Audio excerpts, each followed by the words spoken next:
अंजामे वफा भी देख लिया, अब किस लिए सरखम होता है। नाजुक है मिजाजे हुस्न बहुत, सजदे से भी बरहम होता है।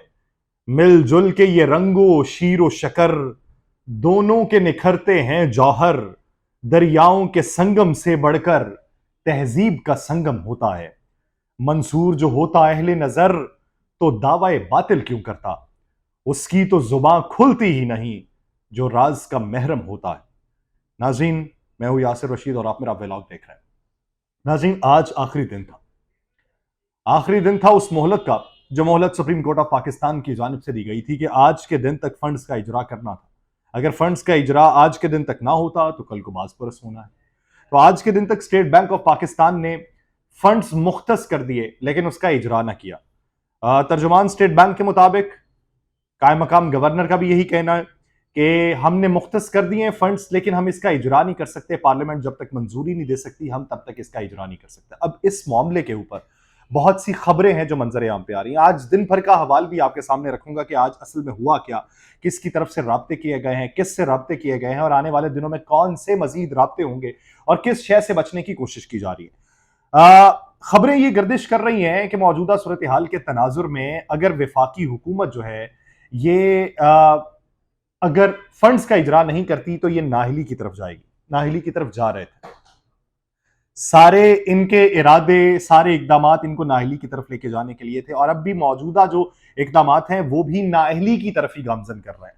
लेकिन ऐसी सूरत हाल में अगर मौजूदा मंजरनामा देखा जाए तो उसमें शहबाज शरीफ साहब को जो मशवरे दिए गए, शहबाज शरीफ साहब को बाकायदा तौर पर यह बताया गया कि मियाँ साहब आपके अपने खानदान में से, और दूसरा ये कि पाकिस्तान पीपल्स पार्टी फुल जोर लगा रही है आपकी नाअहली के लिए, ये आपके गले की हड्डी बन जाएगी।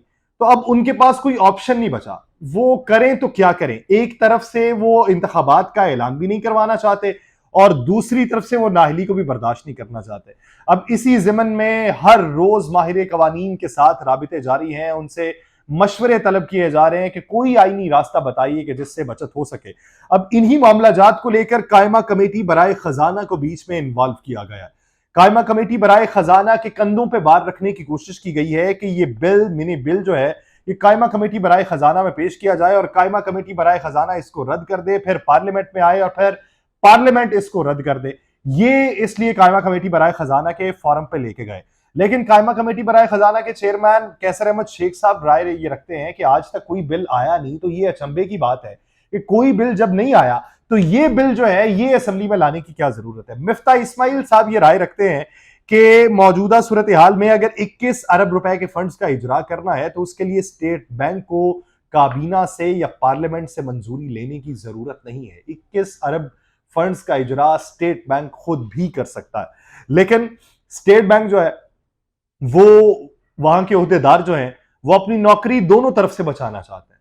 वो अदालत उस्मा की तरफ से भी अपनी नौकरी बचाना चाहते हैं, वो हुकूमत की तरफ से भी अपनी नौकरी बचाना चाहते हैं। वो दोनों गुड बुक्स में रहना चाहते हैं। वो अदालत में ये प्ली रखेंगे, अदालत में मौकिफ ये रखेंगे कि देखें जी, आपके कहने के ऊपर हम ये रकम मुख्तस कर चुके हैं, हम ये रकम का इजरा कर देंगे। आप हुक्मनामा जारी करेंगे, विफाकी हुकूमत हमें एक इशारा करे, हम ये सब कुछ जारी कर देंगे।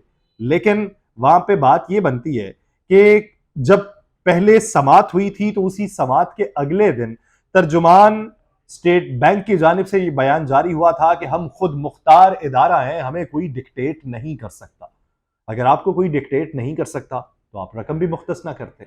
अगर आपको कोई डिक्टेट नहीं कर सकता तो आप अब रकम मुख्तस कर चुके हैं, तो पार्लियामेंट के हुक्मनामे का इंतजार क्यों कर रहे हैं। इसलिए वो दोनों तरफ गुड बुक्स में रहना चाहते हैं। अब देखना यह है कि किसकी गुड बुक में नाम उनका ऊपर आता है और किसकी वो बैड बुक में चले जाते हैं। अब ये कल का दिन बड़ा अहम है। स्टेट बैंक ने रकम मुख्तस कर दी है, पार्लियामेंट के अंदर इस पर बहस हो चुकी है, पार्लियामेंट ने मुफस्सल इस पर गुफ्तगू की है और पार्लियामेंट ये कहती है कि हमें ये सूट नहीं करेगा, अगर इंतखाबात हो गए तो हमारा कबाड़ा हो जाएगा और हमारी ताबूत में ये आखिरी कील होगा। उसके लिए हमें वक्त चाहिए और वक्त जितना आप ले सकें उतना वक्त ही हमारे लिए बेहतर होगा। अब दूसरी तरफ का मंजरनामा यह है कि लाहौर हाई कोर्ट में पाकिस्तान अवामी मुस्लिम लीग के सरबराह शेख रशीद साहब जो हैं, उन्होंने एडवोकेट अजहर सिद्दीक के तवस्सुत से एक दरखास्त दायर कर दी। उस दरखास्त में मतन यह है दरखास्त का कि निगरान हुकूमत जिसकी आईनी मुद्दत जो है वो खत्म होने वाली है। 22 तारीख को उसकी आईनी मुद्दत खत्म हो जाएगी, तो उसके बाद वो किसी तौर पर भी मसनद इक्तदार पे नहीं बैठ सकती। उसके बाद उसको हटा देना चाहिए। अब इस मामले के ऊपर खबरें जो गर्दिश कर रही हैं वो आपके सामने रखता हूं। खबरें ये गर्दिश कर रही हैं कि जब मामला 90 दिन से ऊपर जाएगा और आईनी मुद्दत खत्म हो जाएगी, तो ये इख्तियार होगा सदर ममलिकत डॉक्टर आरिफ अलवी के पास कि सदर ममलिकत जो है वो एक हुक्मनामा जारी करें। इलेक्शन कमीशन को अगर वो ये प्ली भेजते हैं, सिफारिशात भेजते हैं और इलेक्शन कमीशन की तरफ से कोई मुस्बत जवाब मौसूल नहीं होता, तो सदर ममलिकत के पास यह आईनी इख्तियार है कि सदर ममलिकत स्पीकर को वजीर आला बना दें, निगरान वजीर आला। स्पीकर वो जो अगले इलेक्शन तक स्पीकर ही रहता है। तो स्पीकर सिफ्तान खान है जिनका ताल्लुक पाकिस्तान तहरीक इंसाफ से है, वो यहां पर भी उन्हें निगरान वजीर आला के जो इख्तियारात हैं तफवीज कर देंगे और गवर्नर खैबर पख्तूनख्वा जो है खैबर पख्तूनख्वा के अंदर भी स्पीकर खैबर पख्तूनख्वा को निगरान वजीर आला के इख्तियारात तफवीज कर दिए जाएंगे। ये खबर है और इससे भी वफाकी हुकूमत डर रही है। लेकिन असल में खबर ये नहीं है। आईनी हैसियत से जब ये मान लिया कि सदर के पास इख्तियारात हैं और सदर ने निगरान वजीर आला स्पीकर को तायुनात कर दिया, लेकिन जब इलेक्शन होंगे, अब नहीं 2 महीने बाद, 2 महीने बाद नहीं 6 महीने बाद, और 6 महीने बाद तक निगरान वजीर आला के तौर पे स्पीकर बैठे रहेंगे। लेकिन जब इलेक्शन होंगे तो आइन के तनाजुर में आपको वो निगरान हुकूमत के अंडर करवाना है, जो प्ली विफाकी हुकूमत रख रही है। विफाकी हुकूमत का जो मौकिफ है कि मुल्क भर में जो इंतखाबात होंगे तो निगरान हुकूमत के जेर असर होंगे। ये नहीं हो सकता कि पंजाब और खैबर पख्तूनख्वा में पहले इंतखाबात हो जाएं और जब कुली तौर पे इंतखाबात हों तो नेशनल कौमी असम्बली की जो नशिस्तें पंजाब और खैबर पख्तूनख्वा में है तो यहां पे मुस्तकिल हुकूमत बैठी होगी, तो किस तरह मुमकिन होगा कि आप आइन की रूह से इंतखाबात करवा रहे होंगे। तो वहां पर भी ये सवाल फिर पैदा होता है कि वहां पर आइन की रूह से निगरान हुकूमत जो है वो तो मुख्तस नहीं हुई, कैबिनेट मौजूद नहीं होगी, सिर्फ एक स्पीकर मौजूद होंगे और वो वफाकी हुकूमत को भी सूट नहीं कर रहा होगा। वो आईनी तौर के ऊपर हमारे पास एक और बहरानी कैफियत होगी और उस बहरानी कैफियत में फैसला कौन करेगा? वो अदालत उज़्मा कर सकती है और वो पार्लियामान कर सकती है। अब ये मामला ये है कि बिल आखिर दोनों फरीकैन को, यानी वफाकी हुकूमत को, उसकी इत्तेहादी जमातें और पाकिस्तान तहरीक इंसाफ को, इन्हें मुज़ाकरात की मेज पे बैठना ही बैठना है। मुज़ाकरात की मेज पे बैठे बगैर ये जो आईनी बहरान इस वक्त पाकिस्तान के अंदर पैदा हो चुका है, जिसकी माजी में हमें कोई नजीर नहीं मिलती, माजी में ऐसी कोई प्रैक्टिस मौजूद नहीं है कि असम्बलियां टूटी हों और वक्त से पहले इंतखाबात करवा लिए गए हों। माजी में ऐसी कोई नजीर नहीं मिलती कि निगरान हुकूमत को तूल बख्श दिया गया हो। माजी में ऐसी कोई नजीर नहीं मिलती कि एक तरफ से रूलिंग जो है वो मुस्तरद कर दी गई हो, और माजी में ऐसी कोई भी नजीर नहीं है कि अदालत उज़्मा ने फैसला जारी किया हो, पार्लियामेंट और काबीना कह दे कि हम इस फैसले को रद्द कर दें और हम मानने से इनकारी हैं, और अदालत उज़्मा का हुक्मनामा कोई इदारा रद्द कर रहा हो। यानी माजी में ऐसी कोई नजीरें नहीं है। तो इसी वजह से ये वो मामला है कि जिस पर तमाम फरीकैन को मिल बैठना होगा। इसी वजह से जमात इस्लामी उठी है। अब ये एक अलग बहस है कि जमात इस्लामी किसी के इशारे पे उठी है या अपने तय उन्होंने इक़दाम किए हैं।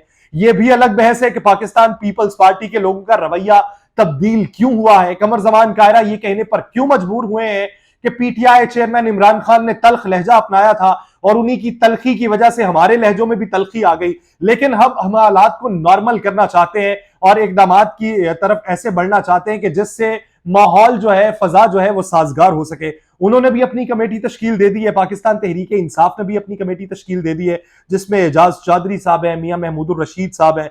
ये आगे बढ़ेंगे और ये मामला तय करेंगे। अब पाकिस्तान पीपल्स पार्टी ने यह देखा कि इसमें सबसे बड़ी रुकावट कौन है, तो सबसे बड़ी जो रुकावट सामने आई है वो मौलाना फजलुर रहमान है, जो जमीयत उलमा इस्लाम फे और पीडीएम के सरबराह हैं। मौलाना फजलुर रहमान जो है वो इनकारी है मुज़ाकरात से। वो कहते हैं कि इनके साथ मुज़ाकरात नहीं किए जाएंगे, और मौलाना फजलुर रहमान ने ही पाकिस्तान मुस्लिम लीग नून को इस बात पे कायल कर रखा है कि पाकिस्तान तहरीक इंसाफ के साथ हमारे मुज़ाकरात नहीं हो सकते। इसी वजह से पाकिस्तान पीपल्स पार्टी ने जो आगाज किया वो बीएनपी से किया। बीएनपी के साथ बातचीत हुई, मोहसिन दावड़ ग्रुप के साथ बातचीत हुई। अब बहुत से लोग ये राय रखते हैं कि मोहसिन दावड़ से अगर बात कर लिए तो कितनी बड़ी बात है, लेकिन इस वक्त पाकिस्तान पीपल्स पार्टी ये बखूबी जानती है कि वफाकी हुकूमत से अगर एक शख्स भी, एक पार्टी भी इधर उधर हुई तो वफाकी हुकूमत खड़ी नहीं रह सकती अपने पांव पे। इसलिए तमाम फरीकैन को मनाना जरूरी है, तमाम इत्तेहादियों को मनाना जरूरी है। इसलिए उन्होंने बीएनपी से बातचीत की है और मोहसिन दावड़ साहब को उन्होंने राजी कर लिया। अब उसके बाद वो पीके मैप यानी पश्तूनख्वा मिली अवामी पार्टी से राबिता कर रहे हैं, और उसके अलावा एमकेएम से राबिता कर रहे हैं, उसके अलावा एएनपी से राबिता किया जा रहा है, और उसके अलावा बाप यानी बलोचिस्तान अवामी पार्टी को राम किया जाएगा। बलोचिस्तान अवामी पार्टी में पाकिस्तान पीपल्स पार्टी ने अपने रूट्स बड़े मजबूत किए हैं। हाँ, ये गुज़श्ता कुछ अरसे में इन्होंने बलूचिस्तान के अंदर जितना काम किया है, आने वाले दिनों के अंदर हो सकता है कि बलूचिस्तान अवामी पार्टी के जो लोग हैं वो पाकिस्तान पीपल्स पार्टी की हिमायत कर दें या पाकिस्तान पीपल्स पार्टी में शामिल हो जाए। बलूचिस्तान अवामी पार्टी भी मान जाएगी, पश्तूनख्वा मिली अवामी पार्टी को भी किसी हद तक राम कर लिया जाएगा। मामला है एएनपी का। एएनपी का झुकाव जमीयत उलमा इस्लाम फे की तरफ नहीं है, वो माजी में भी पाकिस्तान पीपल्स पार्टी की तरफ हुआ करता था, तो पाकिस्तान पीपल्स पार्टी एएनपी को भी मना लेगी। एमक्यूएम का ज्यादा झुकाव जो है वो पाकिस्तान मुस्लिम लीग नून और जमीयत उलमा इस्लाम फे की तरफ है। उसकी बुनियादी वजह यह है कि ये गारंटर थे दोनों जमातें, मौलाना फजलुर रहमान, शहबाज शरीफ साहब, कि पाकिस्तान पीपल्स पार्टी आपके तमाम वादों पर मिन्नवन अमल दरामद करेगी, लेकिन उनके वादों की तकमील नहीं हो पाई। अब एमक्यूएम को मनाने में कुछ मुश्किलात पेश आ सकती हैं, लेकिन एमक्यूएम मौजूदा सूरत हाल में कराची की सियासत को देखते हुए वो ये समझती है कि पाकिस्तान तहरीके इंसाफ के साथ बातचीत दोबारा से हो जानी चाहिए।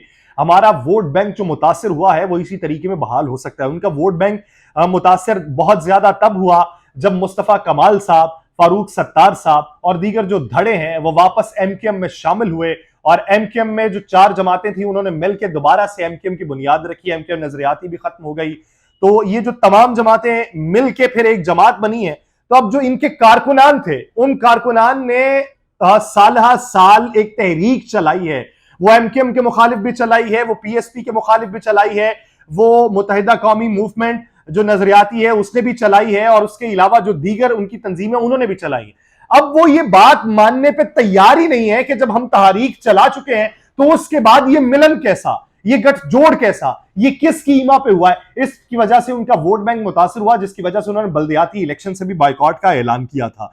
अब इसके बाद आने वाले दिनों में ये तमाम मामला जो है ये आईनी बहरान की शिद्दत को देखते हुए ये मेज पे मिल बैठ के हल करने पर गौर किया जा रहा है। लेकिन आप ये देखेंगे कि गिरफ्तारियों का अमल इसमें भी तेज होगा।